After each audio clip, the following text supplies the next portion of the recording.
Amin,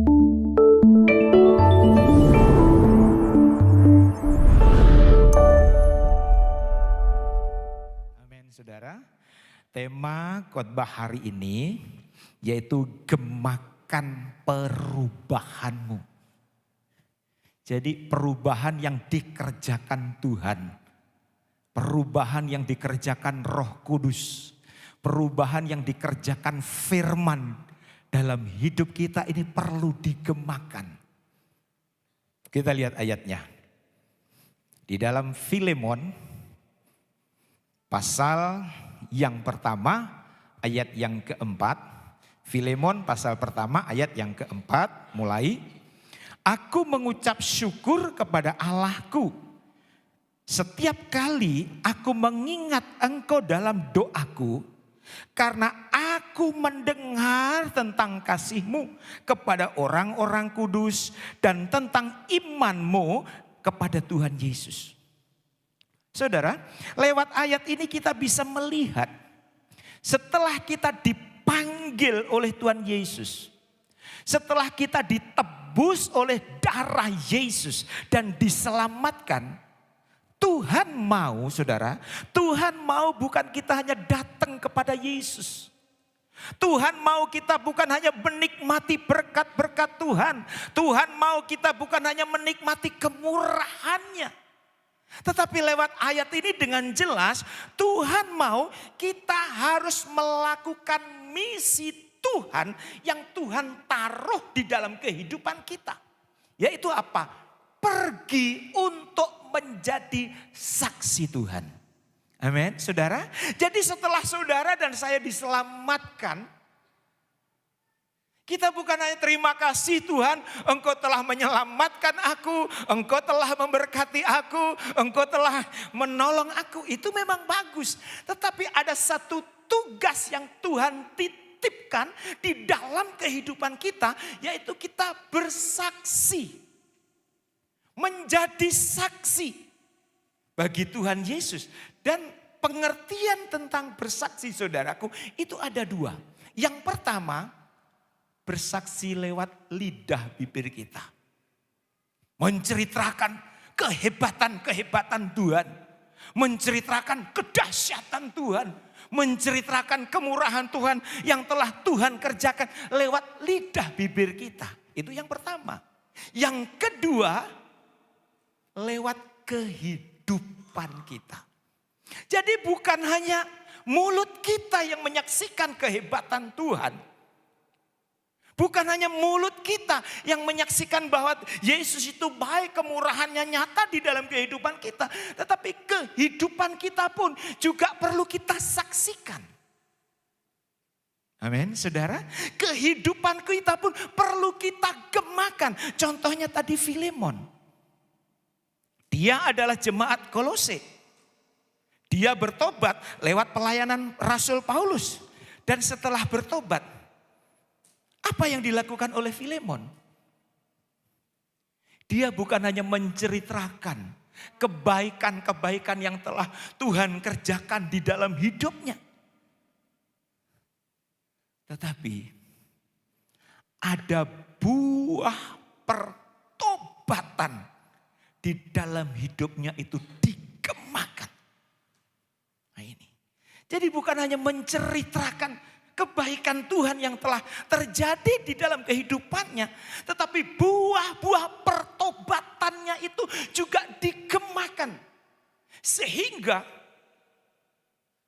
buah-buah pertobatan daripada Filemon itu sampai didengar oleh Rasul Paulus. Luar biasa saudaraku.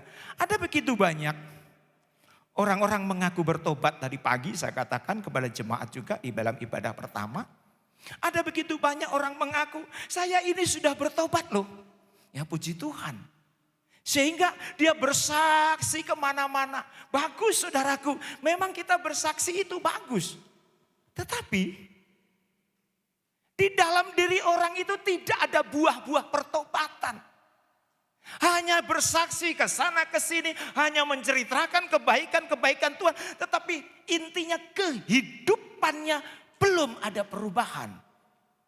Tuhan tidak mau seperti itu, saudara. Yesus mau kesaksian kita didukung oleh kehidupan kita.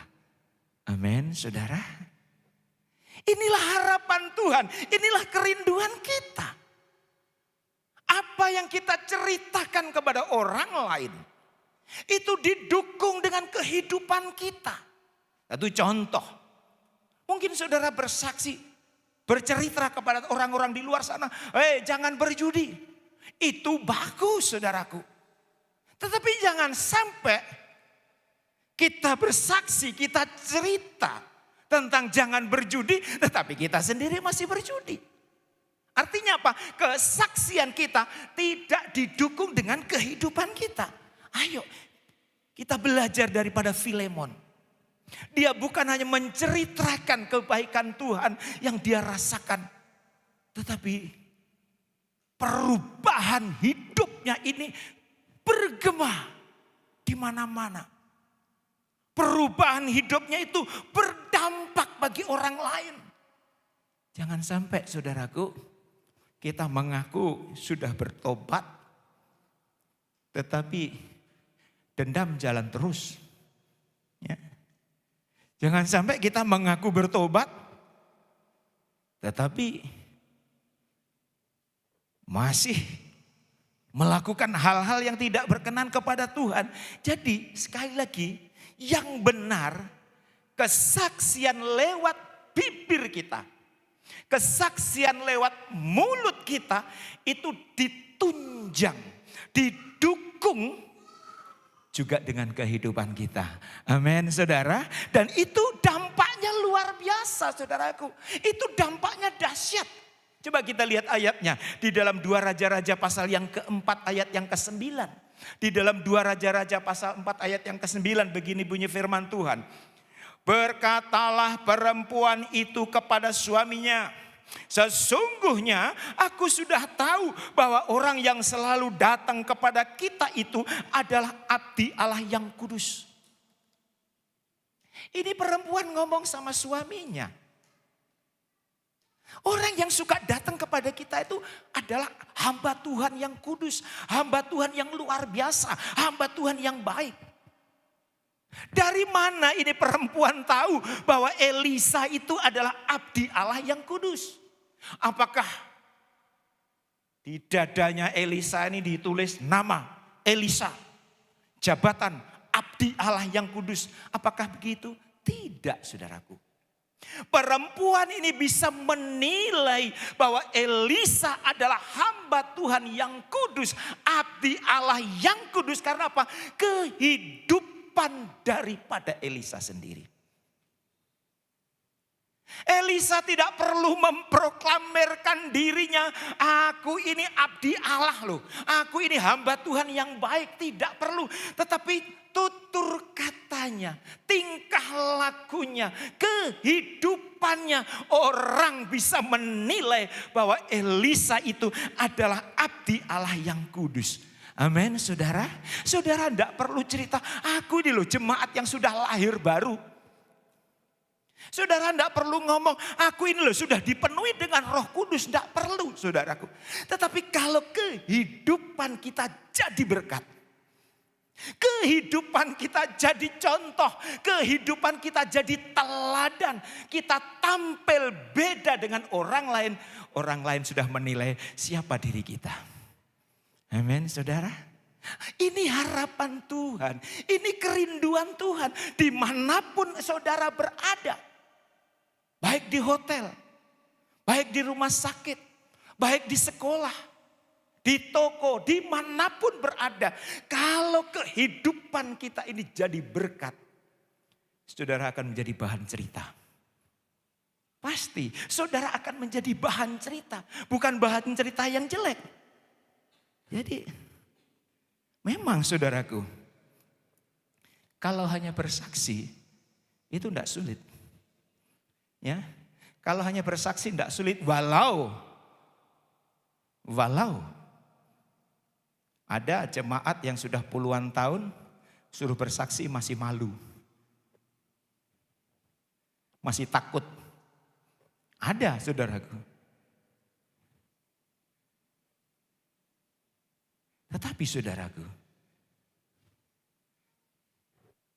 yang Allah inginkan bukan hanya bersaksi, tetapi Allah mau kita juga menjadi saksi. Amin, saudara. Bukan cuma bersaksi, tetapi Yesus mau kita juga menjadi saksi. Artinya apa?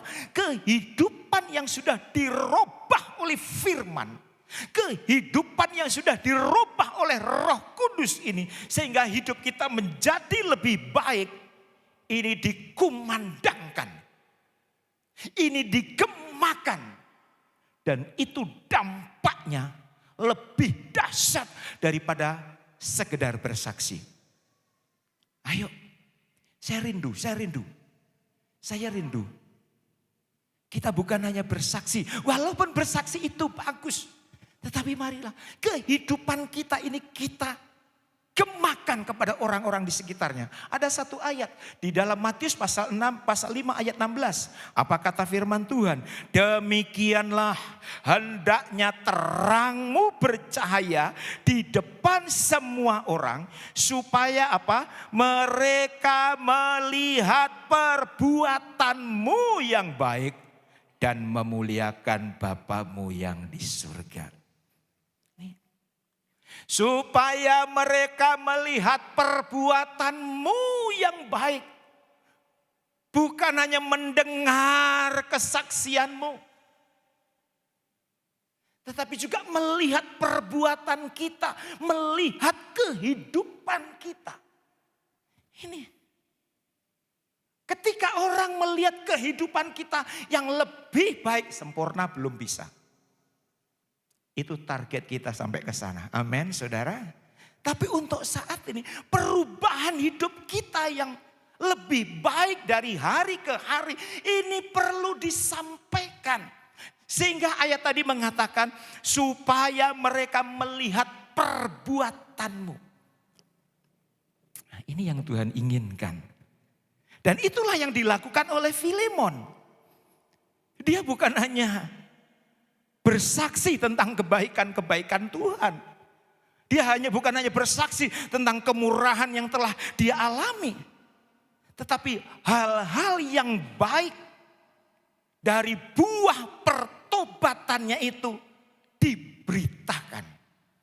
Hal-hal yang baik dari buah pertobatannya itu digemakan kepada orang lain.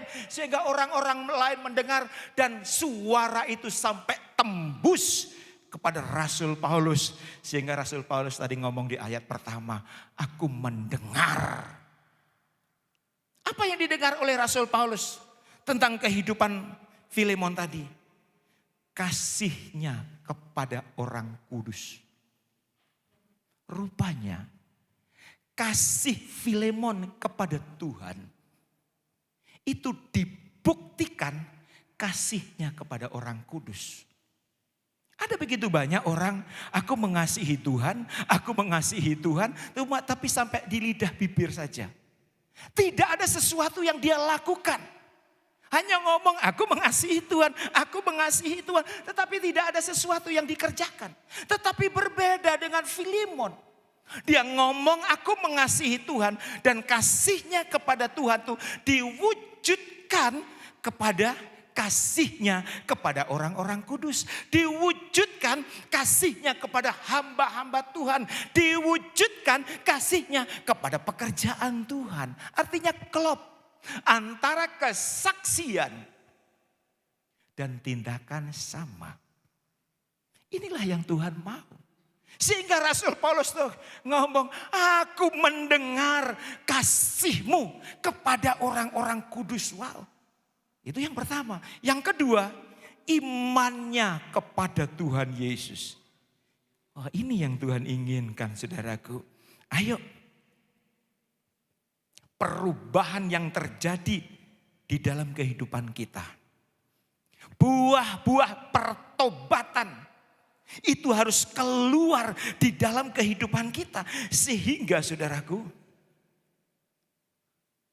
kehidupan kita yang berubah karena pekerjaan Roh Kudus itu dapat bergema, dapat didengar, dapat dilihat oleh orang lain. Itu sungguh-sungguh luar biasa. Amin saudaraku, itu sungguh-sungguh luar biasa. Jadi yang benar setelah kita bertobat, kita menceritakan kebaikan Tuhan, kita menceritakan kemurahan Tuhan, kita menceritakan pertolongan Tuhan. Dan yang kedua yaitu mewujudkan atau menunjukkan buah pertobatan. Yaitu perubahan hidup yang lebih baik itu kepada orang-orang di sekitar kita. Dan inilah harapan Tuhan. Jadi harapan Tuhan bukan hanya saudara dan saya bersaksi menceritakan kebaikan Tuhan. Sekali lagi ini baik. Harapan Tuhan bagi gerejanya yang hidup di akhir zaman. Yaitu kasih kita, kebaikan-kebaikan kita itu bergema bagi orang-orang di sekitar kita. Amin saudara, amin saudara. Nah ini yang menjadi kerinduan Tuhan Yesus. Saya punya kesaksian saudara. Di Manado ada satu sidang. Saya sangat dekat dengan gembalanya, dengan majelisnya karena selama saya di Manado, saudaraku, di sidang itu hampir 100 kali saya khotbah di sidang itu karena diminta. Selama tahun 99 sampai 2007 akhir, karena 2008 saya sudah ke sini. Ini sidang ini terkenal kasihnya, terkenal perhatiannya kepada hamba Tuhan, kepada pekerjaan Tuhan. Apa yang dia lakukan saudaraku? Setiap Natal itu balkon itu sudah dikosongkan. Jemaat semua di bawah. Diperuntukkan hamba-hamba Tuhan. Hamba-hamba Tuhan walaupun tidak diundang sudah tahu saudaraku. Ada yang diundang. Kalau gereja itu mengadakan Natal, itu mereka langsung berduyun-duyun kumpul penuh. Itu hamba-hamba Tuhan di balkon itu entah berapa ratus. Karena di Sulut kan berbeda ya dengan di daerah kita. Di Sulut setiap desa ada gereja. Apa yang dilakukan oleh jemaat? Saudaraku, momen itu digunakan untuk berbagi kasih. Sehingga kebaikan gereja ini bergema di seluruh Sulawesi Utara, khususnya kalangan GPDI. Saya pun juga pernah mengalami berkat dari jemaat ini, saudaraku. Saya pernah dapat sepeda motor dari jemaat ini. Nah, saudaraku, ini harapan Tuhan. Ini kerinduan Tuhan. Dan saya bangga dengan jemaat di tempat ini. Saudara tahu, setiap saya pergi ke Kupang, suara-suara manis itu terdengar dari gereja ini. Saya tidak perlu sebutkan kebaikan-kebaikan apa yang jemaat sini lakukan untuk pekerjaan Tuhan di NTT. Untuk hamba-hamba Tuhan. Kemarin saya baru pulang dari Kupang, saudara. Saya mendengar suara-suara bagus. Om, terima kasih. Sampaikan kepada jemaat. Kami sangat tertolong. Sampaikan, Om. Aduh, saya sebagai gembala bangga, saudaraku. Lanjutkan. Amin, saudara. Ayo. Walaupun tidak seberapa yang kita buat saudaraku. Tetapi apa yang baik yang kita lakukan itu dampaknya luar biasa. Sehingga ketika hamba Tuhan ini dapat berkat, mereka menceritakan ke sana ke sini. Nah, ini sama dengan Filemon tadi saudaraku. Setelah dia bertobat. Bukan hanya bersaksi tentang kebaikan-kebaikan Tuhan. Tetapi kehidupan yang berubah, berdampak sampai tembus di telinga Rasul Paulus. Ini yang harapan Tuhan. Ayo, saya rindu. Apa yang sudah kita kerjakan hampir 12 tahun. Untuk pekerjaan Tuhan di NTT. Untuk hamba-hamba Tuhan di NTT. Saya rindu kita terus lakukan. Amin saudara. Nah, ini yang harapan kita saudaraku. Sehingga hal-hal yang baik dari jemaat di sini itu bergema. Nama Tuhan yang dipermuliakan. Amin. Berikan kemuliaan untuk Tuhan kita Yesus. Nama Tuhanlah yang akan dipermuliakan. Di dalam 1 Yohanes pasal yang kelima. Ayat yang ke-10a. Di sana mengatakan 1 Yohanes pasal 5 ayat 10a. Barang siapa percaya kepada anak Allah. Ia mempunyai kesaksian itu dalam dirinya. Orang yang percaya kepada Yesus itu harus ada kesaksian di dalam dirinya. Bukan hanya menyaksikan kebaikan Tuhan, tetapi di dalam diri kita ini ada kesaksian. Ada sesuatu yang baik yang dapat diteladani oleh orang lain. Alangkah indahnya saudara kerja di kantor. Lalu teman satu kantor. Temanku ini kok berbeda ya dengan yang lain. Kata-katanya manis. Selalu memberikan inspirasi. Selalu memberikan semangat. Atau hal apa yang bisa kita lakukan saudaraku. Itu sungguh dahsyat. Dia pasti mikir dalam hati. Apa sih yang diajarkan di gereja sana kok orang ini kok berbeda dengan yang lain.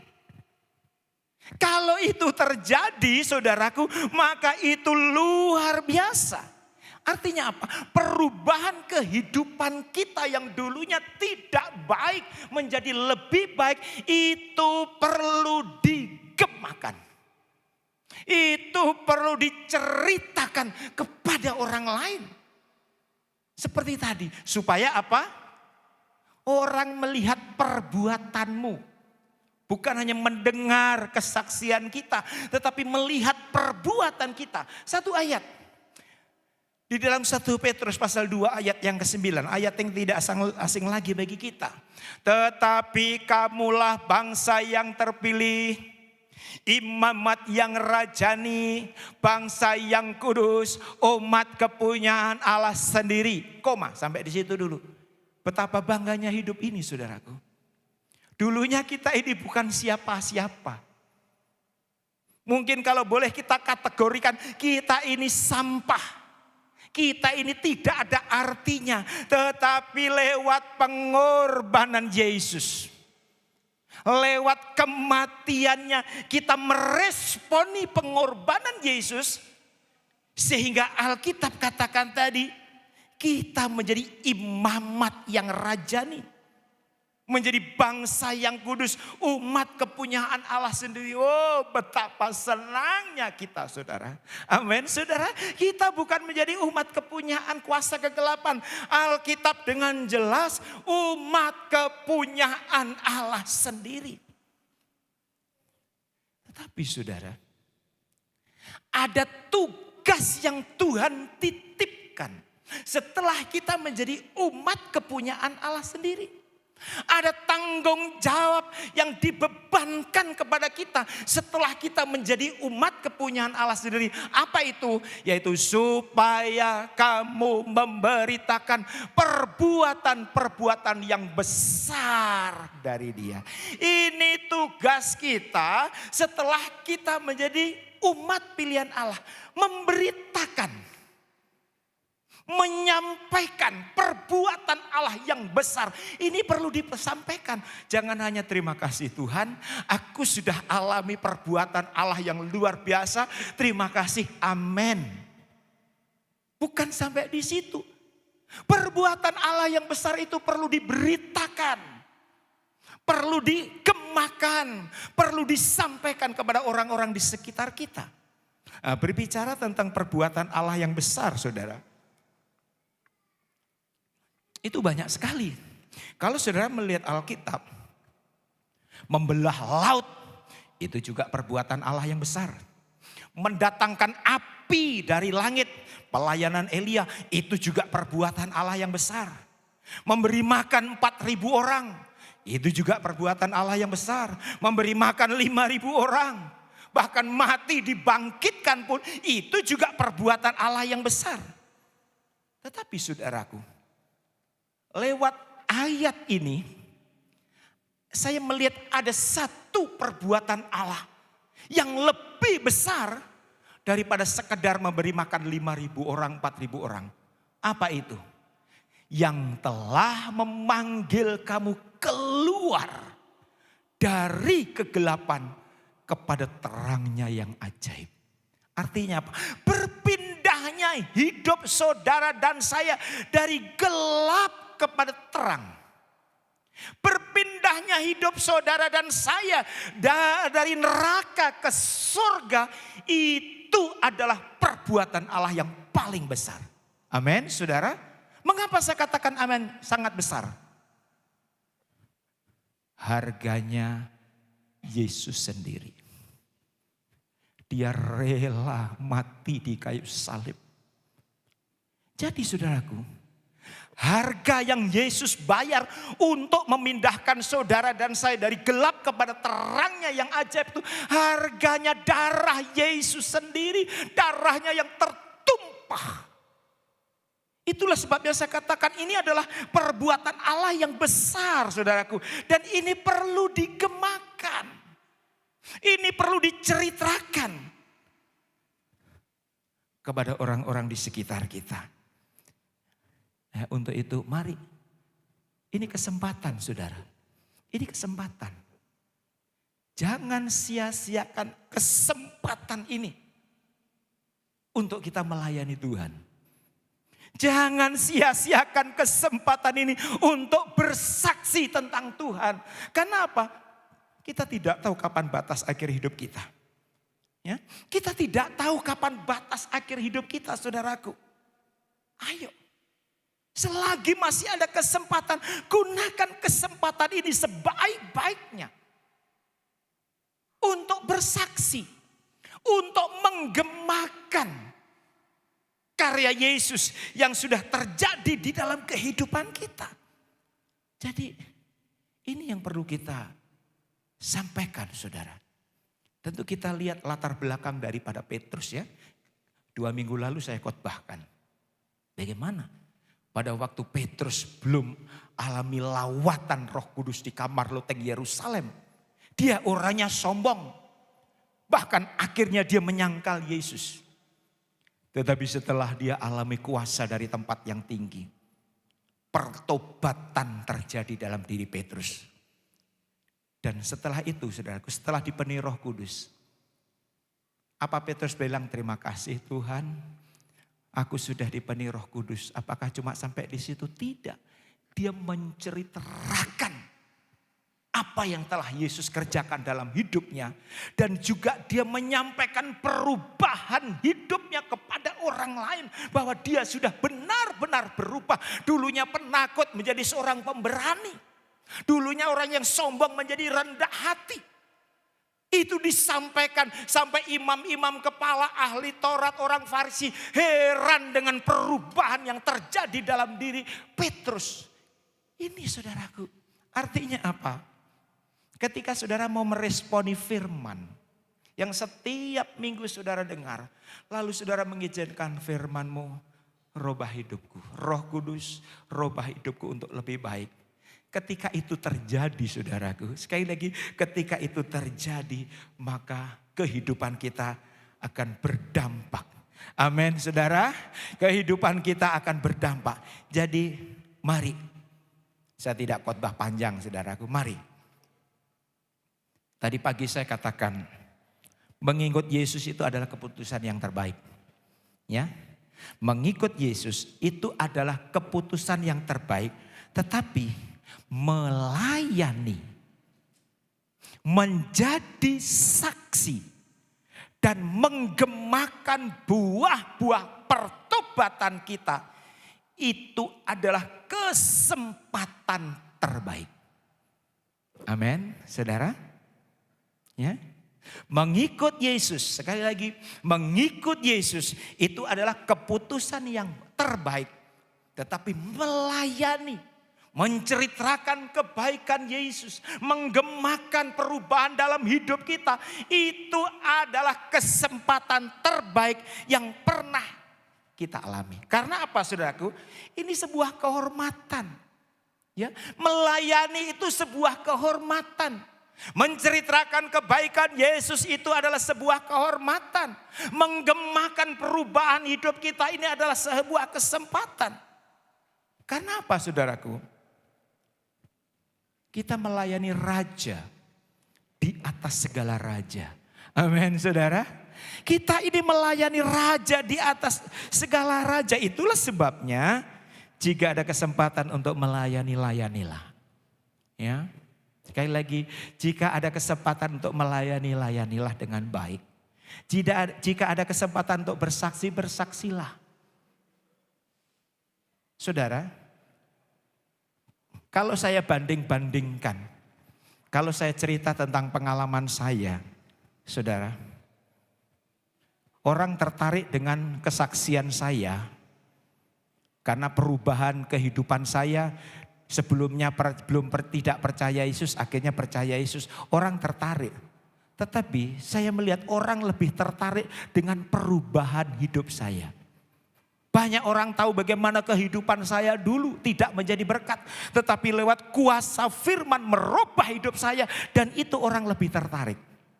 Ayo, selagi masih ada kesempatan. Sekali lagi saya tekankan, selagi masih ada kesempatan, layani dia. Raja di atas segala raja. Amin, saudara. Amin. Berikan kemuliaan untuk Tuhan kita Yesus Kristus. Silakan pemain musik. Mari. Ayo. Sekali lagi, mengikut Yesus itu adalah keputusan yang terbaik, saudara. Tetapi melayani Yesus, menjadi saksi dan menggemakan buah-buah pertobatan kita adalah kesempatan yang terbaik. Kita tidak tahu kapan jantung ini berhenti berdetak, saudara. Kita tidak tahu kapan nafas kita ini habis, kita tidak tahu.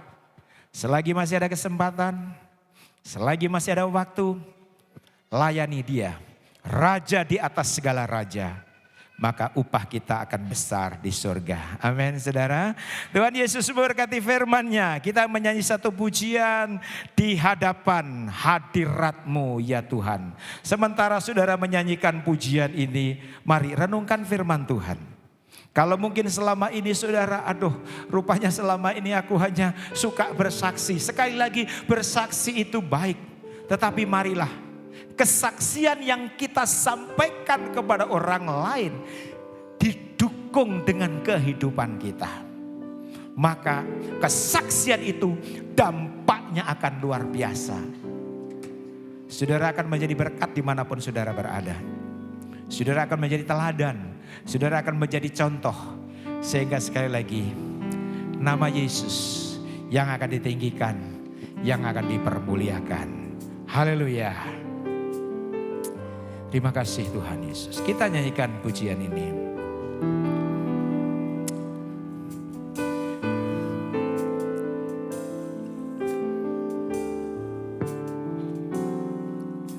Di hadapan hadirat-Mu ya Bapa, ku datang dengan penuh kerinduan. Di hadapan hadirat-Mu ya Bapa, segala keangkuhanku hilang. Di hadapan hadirat-Mu ya Bapa, ku datang dengan penuh kerinduan. Di hadapan hadirat-Mu ya Bapa, segala keangkuhanku hilang. Ku sembah Kau ya Bapa, ku sembah Kau ya Tuhan, ku tinggikan nama-Mu Yesus dalam hidupku selalu.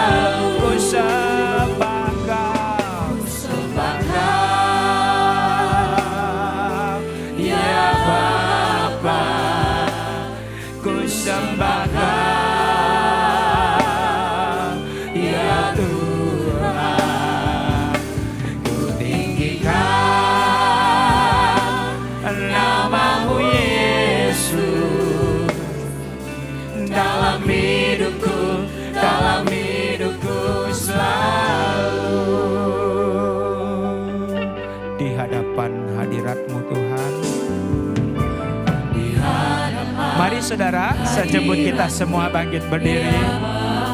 Terima kasih Tuhan. Dengan penuh kerinduan di hadapan hadirat-Mu ya Bapa. Segala keangkuhan ku sembah, ku sembahkan. Haleluya, haleluya.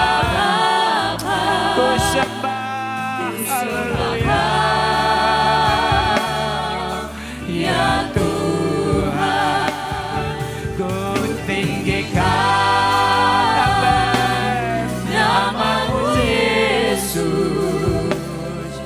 dalam hidupku, dalam hidupku. Ku sembahkan, ku sembahkan. Ya Bapa, amin. Ku sembahkan. Ya Tuhan. Dengan kasih Ibu Manurung maju ke depan berdoa untuk firman Tuhan. Nama-Mu Yesus dalam hidup.